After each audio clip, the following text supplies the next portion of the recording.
Well, the wait is over. This is Nintendo DS. The handheld market was booming back in the early 2000s, though I only experienced one side of the handheld market. My entire family owned Nintendo DSi's where we would use PictoChat to send random messages back and forth during the middle of the night. It was also something my parents would hand me on car rides before motion sickness got the better of me, or something I'd play with my cousins and my oldest sister at family get-togethers. However, there was always that cooler companion.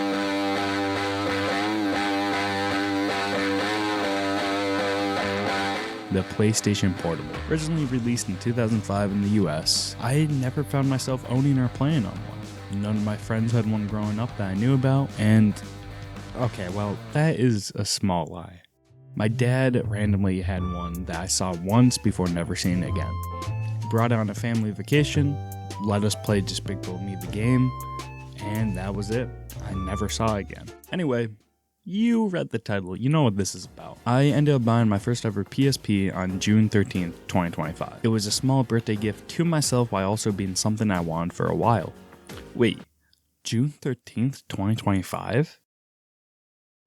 By the time this is uploaded, that date is severely outdated by months. So what happened, you might ask? Well, honestly, life. Summer happened where I worked anywhere from 40 to 60 hours a week between two jobs, and then college hit. Ignore the date.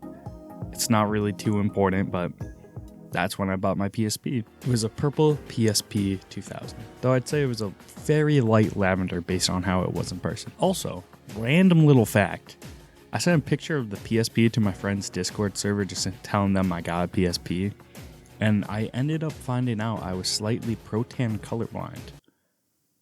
A kind of crazy way to figure that out, but the seller was a nice person, and if you're interested in getting one yourself, I will put a link in the bio for you. I am not affiliated with them. After waiting for almost 5 weeks, it arrived. It came in a cute little box with a Nippon sticker on the front, which between the old Japanese newspapers was the PSP, as well as everything else promised by the seller. This was a charger, 4 gigabytes of memory, 3 games, and though technically not in the open, a new battery which was already placed within the PSP. The PSP was at a B rank, which I didn't know or understand at the time of buying. It was kind of a impulse buy, but B rank is for when the used object has scratches or stains from general use. But nothing too crazy, nothing that will affect gameplay, nothing like that. And that did show up when I got the PSP. The screen had light scratches, which I don't mind at all, as they don't really show up while the screen is on or while I'm playing games. The bad part of this rank, however, was about the rain on the back of the PSP, as it's honestly scratched to hell and back. The rest of the back is scratched too, but not too noticeable with the glossy material. I thought about getting a case for my PSP, but honestly, it sat in my Amazon cart and I forgot to ever buy it. But hey, in the future, maybe I'll deck out my PSP and maybe make a video on it too, and if I ever do decide to mod my PSP, maybe I will. Only little thing about the PSP is the first time I booted it up as the disc started to fire up, it made a squeal. And however, after a couple runs and a couple times using it, the squeal disappeared. I don't know if it's because the PSP hasn't been used in a while or what. What about the games they shipped? I got 3 games with the PSP that the seller shipped to me. The first one was Grand Theft Auto Vice City Stories. I was actually excited to play this because, it's GTA. You remember how I said I got this PSP from Japan? All games that were shipped were localized for or made for Japan too. The next game they shipped was Pro Yaku Spirits 2011. It's a baseball game. Honestly, this one I did have fun with as I am a fan of baseball. I do have some footage of me playing it and I honestly had a lot of fun with it. And lastly, Toriko Gourmet Survival. As you can tell by my reaction, I did not know what to think. I only played a couple minutes of it and was greeted with a visual novel-like start with a box upon box of Japanese text and gave up on the game. But researching more about the game, I found out it's described as a gourmet hunting action game which gives off Monster Hunter vibes. Though I won't return to it as I don't understand a thing about it or the context or the anime behind it. However, in the search of what the game was and random eBay links for searching anime visual novel cooking PSP, I found plenty of other visual novels I'd like to give a try, with them being Toradora Portable and Evangelion Neon Genesis Tokbatsuhen. Sorry again if I butchered that. I'm not really strong in Japanese. Though I probably wouldn't be able to read it, I'd love to just have them in my collection and on my shelf. Talking about my collection and the time it took from recording to figuring out how to transfer footage from iPhone to computer, then converting H.265 to H.264 or whatever it was, I added 5 more games to my collection.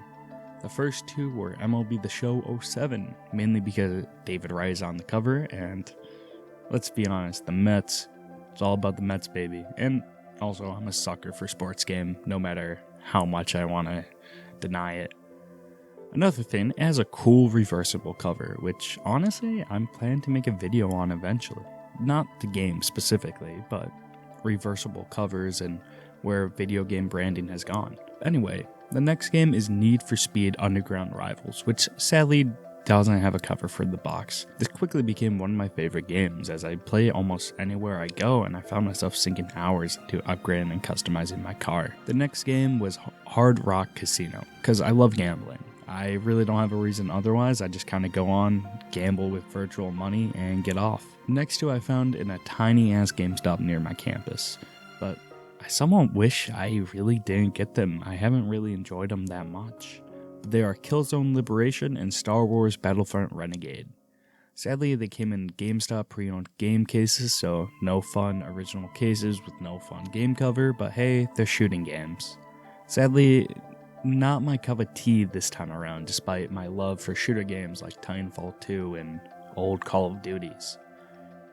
If you have any suggestions for games I should get or play, let me know, as I'm curious about what you have played and what there is out there to enjoy. So in the end, should you buy a PSP in 2005? I say hell yes. I've been enjoying every second of having one so far, and I can't wait to build my collection even more with time. Maybe I'll even give it a shot at learning Japanese so I can play the Japanese ones without wondering what they're even saying or what's going on. And if I eventually do mod my PSP, I'll make a video on it. If you people on the internet enjoyed this video, please leave a like and subscribe, and feel free to leave a comment. And if you didn't enjoy the video, why are you here at the end of it? Anyways, make sure to stay safe out there, and I'll see you whenever.